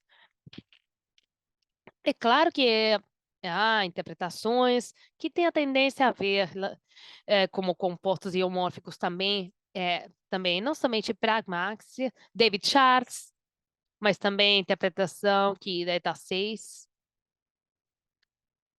Evan Killing. Eu perguntaria para você, se você me deixar, são discussões que nós temos, eu tenho aquela liberdade, eu tomo aquela liberdade de perguntar um pouco na borda, na margem da sua apresentação, se aquele caráter, como você localiza nesse contexto eventualmente aquele caráter simples, ou seja, que não envolve matéria própria da forma. Simples não quer dizer que não tenha nenhuma classe de parte, porque pode ter partes cuja composição, porém, não seja de tipo tal que possam ser chamados de forma estreita compostos. Gênero, diferenças não são relacionados entre si, ensejando estreitamente o que é chamado uma entidade composta. A pergunta é, você acha que aquele aspecto, no caso de esse ser aceito, a simplicidade da forma, tem uma incidência na formulação daquele segundo modelo ontológico, ou como se chamar? Tudo bem? Obrigado. Muito obrigado, Fabiano. Tem várias coisas aqui que a tua pergunta me faz pensar sobre, bom, ganhos e perdas dessa caracterização que eu fiz do debate em termos de dois modelos, modelo alfa e modelo beta.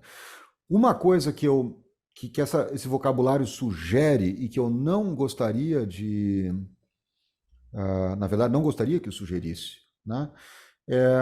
Essa ideia de que eu tenho duas histórias incompatíveis aqui, uma alfa e uma beta, né? Porque o modelo beta, é interessante que eu acho que a segunda pergunta que você fez ressalta o que me levou a adotar, um pouco o que me levou a adotar, na verdade, esse vocabulário para caracterizar o que a gente chamaria, né, o que normalmente se caracterizaria em termos de, a ontologia das categorias e a ontologia do livro beta, né, do livro zeta. Mas, de todo modo, isso que eu estou chamando de modelo beta é algo que se adiciona ao modelo alfa, por assim dizer. Né? Então, quer dizer, parte da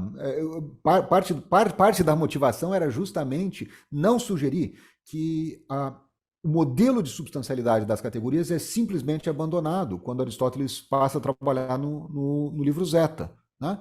E, ao contrário, os particulares concretos seguem sendo substâncias, né? Isso era algo que eu precisei também ressaltar desde o início, né? A substância é ter um caráter especial na realidade, quer dizer, a substância é algo que é dotado de certa primazia, mas não necessariamente de primazia total, né? Tanto é que, bom, já nós tínhamos nas categorias, né, nós tínhamos as substâncias primeiras e as substâncias segundas. As substâncias segundas não eram os básicos na ontologia das categorias ou do modelo alfa, né? As substâncias segundas universais são dependentes dos particulares, ontologicamente dependentes. Bom, de todo modo, não são, nesse sentido, eles não são. Espero que vocês não estejam perdendo a minha. Recebi uma mensagem aqui de conexão incompatível, um pouco, né? Simplesmente para que você saiba um pouquinho, talvez, os últimos 10 segundinhos, você poderia repetir, porque nos últimos 10 segundos houve um microcorte e talvez seria bom se você pudesse repetir. Não, sem problemas. Caracterizar a coesão entre. Eu tinha. Era entre o modelo alfa e o modelo beta, e a outra era entre duas interpretações, a alternacional. O modelo alfa e o modelo beta não são incompatíveis entre si, né? O modelo beta se adiciona ao modelo alfa, né? O que são, evidentemente, incompatíveis entre si são as duas interpretações dessa relação entre os dois modelos, na medida em que, na interpretação tradicional, essa adição do modelo beta ao modelo alfa vem como uma reinterpretação do que o modelo alfa está fazendo, né? E vem como uma reinterpretação da noção de substância primeira ou de item básico na realidade, né? No modelo beta, segundo a interpretação tradicional, eu tenho um novo candidato, eu tenho um novo ocupante à posição de substância primeira. O que não ocorre, né, na interpretação alternativa, que entende que esses dois modelos, na verdade... entendi. Perfeito, Fabiano. Entende que esses dois modelos desempenham papéis na ontologia de Aristóteles, né? Bom, eu não sei se isso responde suficientemente à primeira pergunta. Pelo que eu entendi, era, né, sobre a compatibilidade dos dois modelos. Toda a questão era, eles em si mesmos não são incompatíveis entre si. O modelo beta ele é adicionado ao modelo alfa. É claro que quando isso acontece, há uma certa reinterpretação no que, pelo menos na interpretação tradicional, acerca do que estão fazendo os itens primeiros do modelo alfa. Bom, e tem algo que me motivou a caracterizar dois conjuntos de teses ontológicas segundo dois modelos, né? É que é uma paridade entre os dois conjuntos de teses, né? Que eu procurei apresentar quando disse que ia fazer uma exposição algo abstrata dos dois modelos, né? Porque se tem algo que é muito regular entre os dois, é aquela estrutura básica que eu tenho um domínio, um conjunto de itens, de fato, né? Um conjunto da qual trata outro modelo, um outro conjunto de coisas da qual trata o outro modelo, e uma relação de dependência, né?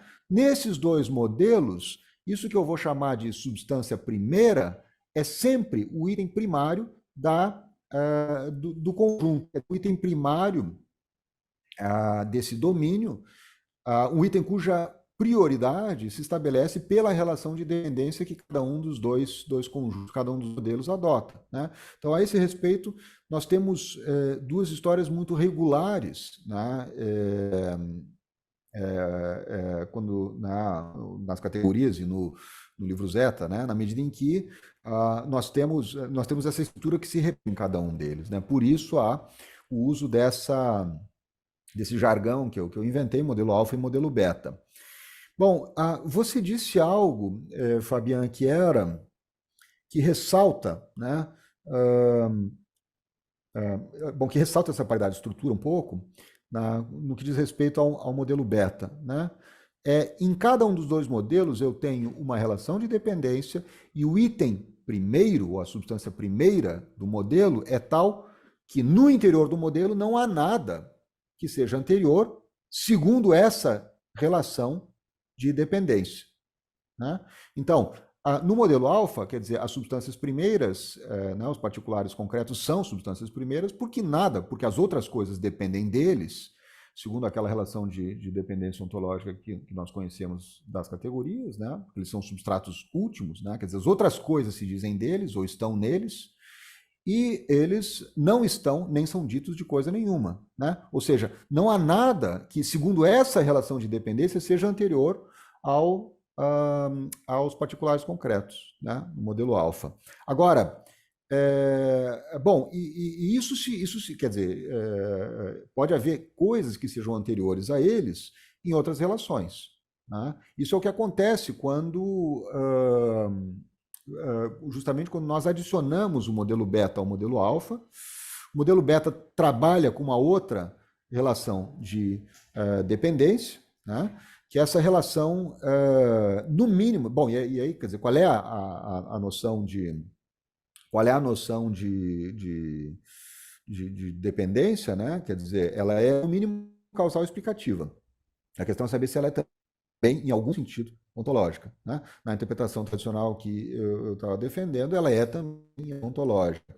Bem, uma coisa importante, não pode haver no modelo beta nada anterior às formas, segundo a relação de dependência pela qual, melhor dizendo, as formas são anteriores aos particulares concretos, né? E eu tenho a impressão que isso diz respeito ao caráter, ao que você chamou de caráter simples, né, das formas. Por várias razões, acho que nós já chegamos a conversar sobre isso, eu evito dizer, né, que as formas, eu evito caracterizar as formas como simples, porque afinal de contas,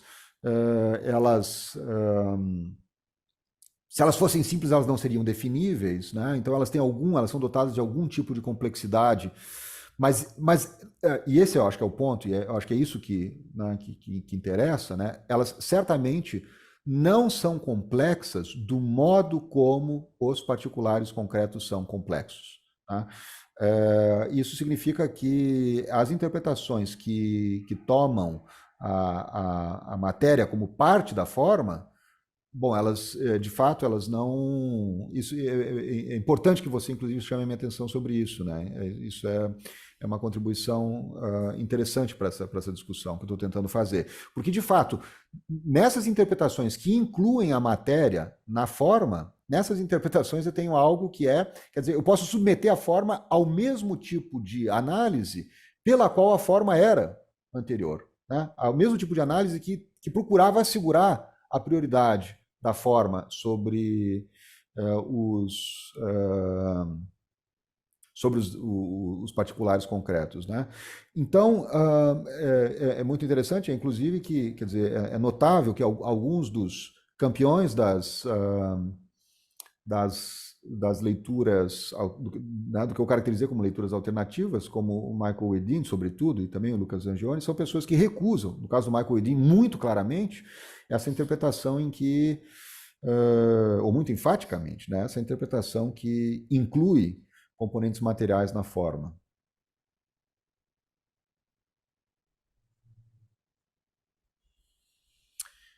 Aparentemente há uma... Bom, diga, Fabiano. Tá ótimo. Agradeço muito a sua resposta, foi muito clara e excelente. Horácio, acho que nós temos uma pergunta aqui Posso ler aqui a pergunta? Ok. Bom, sigo a leitura da pergunta aqui. Professor, embora o livro Beta aprofunde a discussão sobre a substância e explore conceitos específicos relacionados como essência e acidentes, ele ainda depende conceitualmente do que é estabelecido no livro alfa. A introdução da causa primeira, não causada, Deus, no livro alfa, tem implicações significativas para a compreensão da substância, mas essa dependência, professor, não poderia levantar questões sobre como a teoria da substância seria desenvolvida sem a introdução de Deus. Desculpa por estar essa pergunta agora, não sei se mais cedo ela já não havia sido tratada, não cabendo o debate, se considerar sem problemas. Não, desculpe, eu não vejo o seu nome, está aqui como Moto, né, o nome do seu celular, mas eu não estou, eu acho que não tratei. Ivan, ok. Ivan, é o Ivan, é o Ivan que eu conheço da URGS, imagino. Obrigado pela pergunta, saudações, Ivan. Obrigado pela pergunta, ela não tratei dela. Bom, veja, tem uma coisa que eu quero... eu acho que essa pergunta, ela, de certo modo, quer dizer, ela digamos, eu posso relacionar, né, essa pergunta a coisas que eu estava dizendo quando estava respondendo o professor Fabian, né? Porque eu procurei ressaltar que quando, nesses modelos que eu estou discutindo, né, quer dizer, eu tenho um item que é primeiro, segundo uma certa relação de dependência barra anterioridade. Né? Isso não significa que esse item não possa ser secundário, segundo outras relações de dependências e prioridades. Né?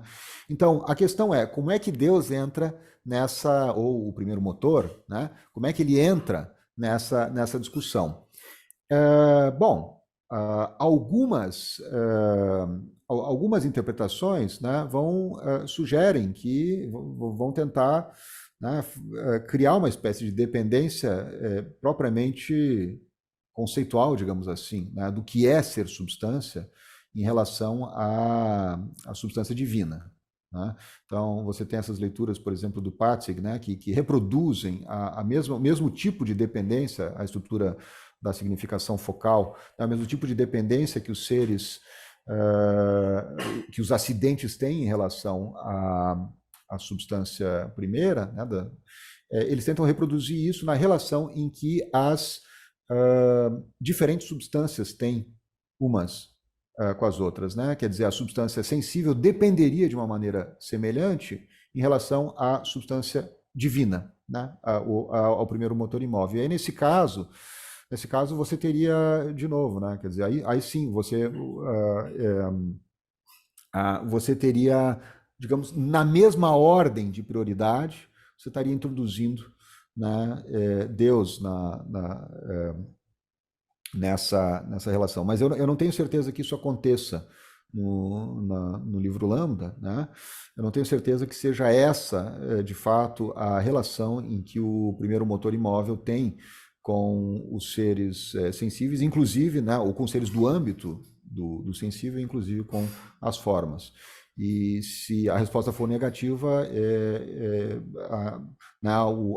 a investigação sobre o primeiro motor imóvel introduz um novo âmbito nessa investigação que não digamos assim, não interfere nos resultados que já tinham sido estabelecidos. Tudo certo, Ivan? Tá ok?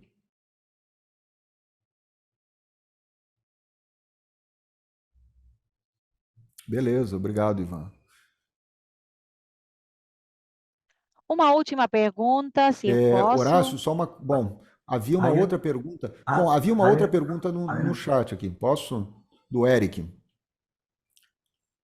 Como tornou-se a palavra substância a tradução tradicional de usia da língua grega? Os padres da igreja, os retóricos de latim, quintiliano e tal, não é uma tradução óbvia. Não, de fato, não é uma tradução óbvia, essa é uma pergunta muito boa. Existe uma longa história sobre isso. Né? Tem gente que estudou muito isso, o Kurt Arp tem um trabalho clássico sobre isso. Aparentemente, quer dizer, o Boécio teve, na verdade, uma contribuição muito importante na tradução. Isso era uma tradução que quer dizer, era algo que já existia no vocabulário no vocabulário filosófico latino, né, mas como uma tradução da noção estoica, né, de hipóstases. Quando o Boécio usa essa tradução na sua tradução das categorias, e ele de fato ele está enfatizando o caráter daquilo que é, quer dizer, a substância compreendida, ou a ousia, né, compreendida como aquilo que está sob as outras coisas, aquilo que é um hipokeimenon, né? Então ela, como você falou, não é uma tradução óbvia, ela é de fato uma interpretação. O próprio Boécio, quando escrevia em voz própria, né, eu não sou um estudioso, evidentemente, de Boécio, eu conheço isso pela literatura secundária, mas quando escrevia em voz própria sobre ontologia, o correspondente à ousia para ele era a essência, né? Então, isso e Boécio quer dizer, desempenha um papel importante na fixação desse vocabulário. Muito bem. Então, eu vou fazer uma pergunta, temos mais alguns minutos, mas às 5h55 temos que encerrar. Obviamente, primeiro, muito obrigado pela apresentação. Antes dela, eu te agradecia, mas agora te agradeço pela apresentação que foi maravilhosa. E eu tenho muitas perguntas, mas eu vou fazer duas, caso você queira uma. A minha pergunta vai nessa direção. O modelo, a incorporação do modelo beta, eu me pergunto se não apenas contribui com uma compreensão mais profunda da substancialidade no mundo sensível, mas também não estaria também abrindo a porta à ampliação da população da substancialidade? Então, não só uma contribuição para uma melhor contribuição ou compreensão da substancialidade do mundo sensível, mas também abre as portas à sustentabilidade e se estender ao mundo não sensível.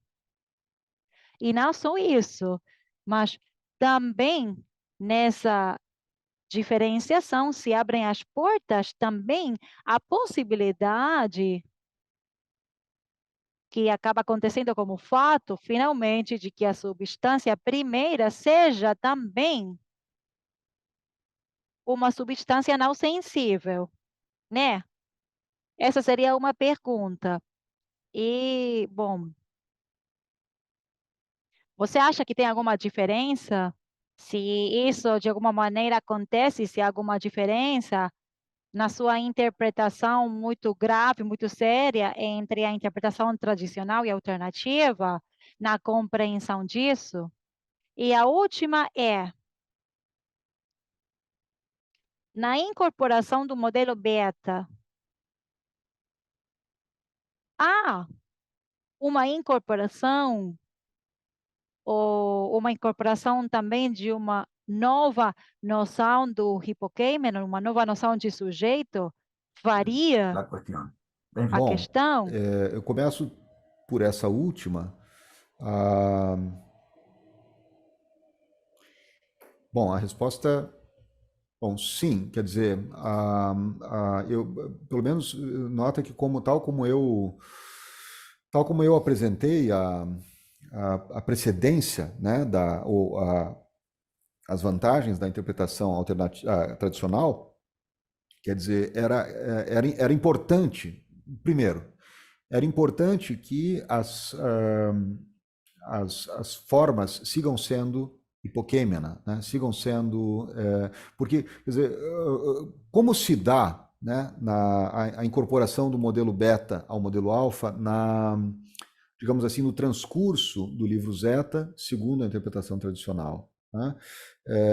Ela se localiza basicamente em Zeta 3, é onde nós temos a passagem de um modelo a outro, fundamentalmente, E ali fica claro, né, quer dizer, ali se mostra claramente que o modelo alfa é insatisfatório ou é limitado quando nós começamos a examinar os constituintes internos, né, dos particulares concretos.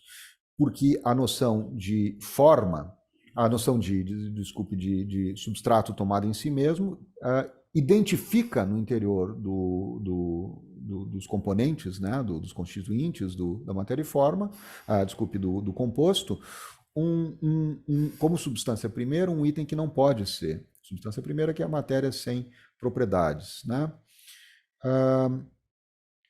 Bom, eu tô pensando em várias coisas agora, em alternativas, né, que essa pergunta abre, porque, como você sabe, né, os intérpretes tratam de modos diferentes do que acontece com o hipokêmeno, qual é o destino do hipokêmeno no livro Zeta. Né? Algumas interpretações dirão que o hipokêmeno é abandonado, ele deixa de ser um critério de substancialidade, né? É algo que eu estou evitando. Eu estou pensando agora, estou pensando nesse momento se a interpretação tradicional em si mesma está comprometida com isso ou não. Eu me comprometi. Né? Tal como eu contei a história, o que acontecia era, bom, sim, a forma segue sendo um hipokêmeno, e o que acontece é que ela, além de ser um hipokêmeno, ela é idêntica à sua própria essência. Né? Ou no caso da forma, não faz diferença, não faz sentido falar em uma outra essência. Né?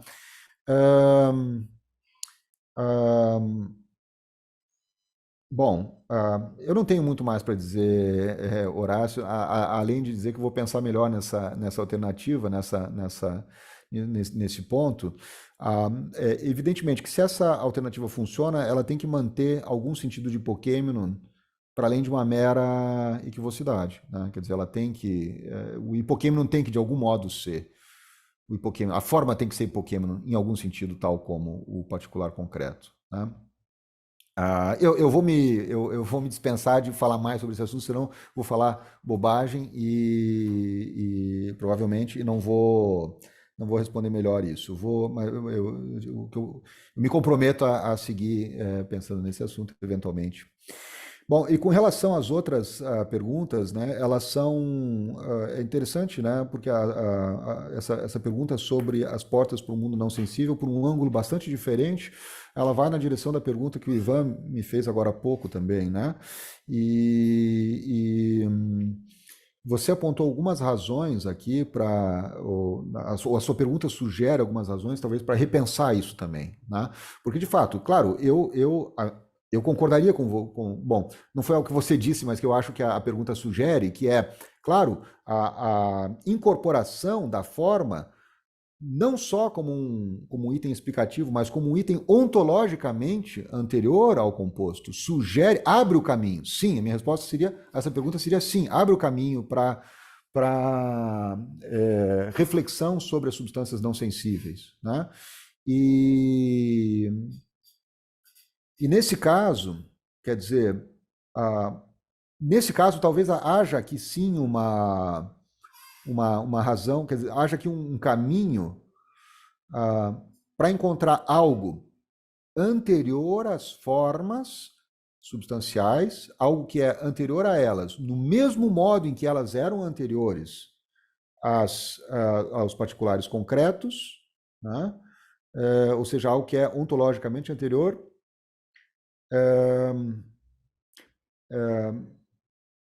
Eu não sei, eu estou pensando em termos né, de ato e potência, quer dizer, como, na medida em que a forma é a atualidade é algo que é anterior, não exatamente no mesmo sentido, mas né, num sentido análogo, paralelo, ou coisa que o valha. Mas de fato, não seria anterior no mesmo sentido. Também é uma outra questão acerca da qual vou ter que pensar melhor, é uma conexão importante entre a abordagem que eu fiz e outros aspectos da metafísica aristotélica. Eu te agradeço, na verdade, por chamar minha atenção sobre ela.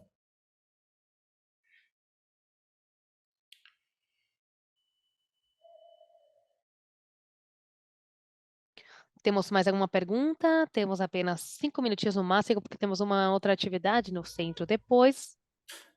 Antes que alguém faça uma pergunta e que eu realmente não consiga responder né, eu queria dizer, eu pensei que nós tínhamos que terminar às 5h50.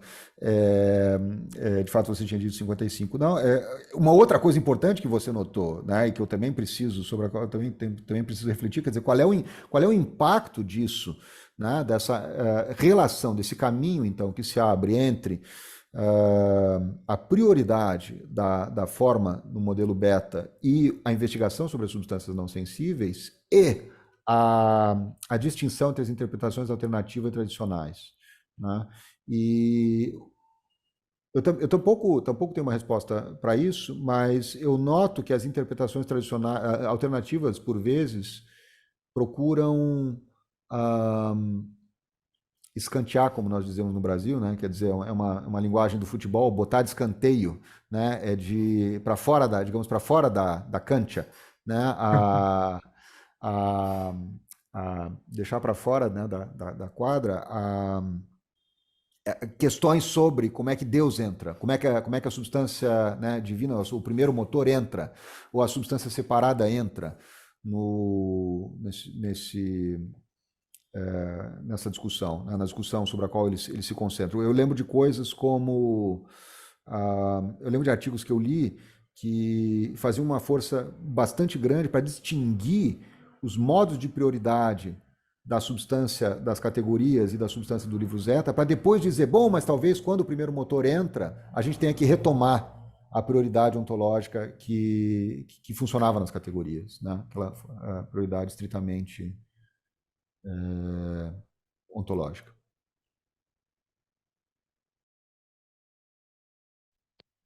A minha pergunta aludia o fato de apenas com o modelo alfa nós não temos substância não sensível. Você?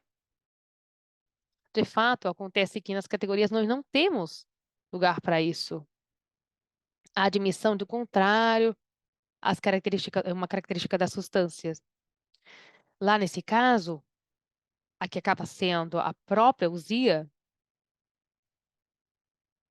vamos dizer assim, em lambda, não cabe, né? Aparentemente não cabe. Bom, eu não sei como agradecer a você, Rafael, pelo tempo enorme, valioso que nós ocupamos de te. Não podemos senão dar uma salva de palmas para você, para esclarecer para a família. Dinheiro não temos, mas Não, que é isso. palmas podemos dar. Ao contrário, Cara, é sempre um prazer discutir com vocês e a verdade é que eu sempre aprendo muito e são sempre muito úteis as, ah, né, as contribuições de vocês, né? Agradeço também as pessoas, bom, todo mundo que participou, né, da organização, as pessoas da assistência aqui, recebi também uma mensagem do Juan José, Linsalata, isso, né? Graças, Juan, pelo comentário e pelas perguntas também que vieram pelo chat e, né, pelo trabalho de todo mundo e, sobretudo, das tradutoras que imagino não tenha sido dos mais fáceis. Muito obrigado mesmo, Rafael. Muito obrigado para todos aqueles que estiveram participando. Vamos deixar aí esse espaço para o centro retomar outra atividade. Obrigadíssimo a todos. Laura, obrigado, Horácio. Obrigado. A gente se vê daqui a pouco. Rafael, obrigadíssimo para você.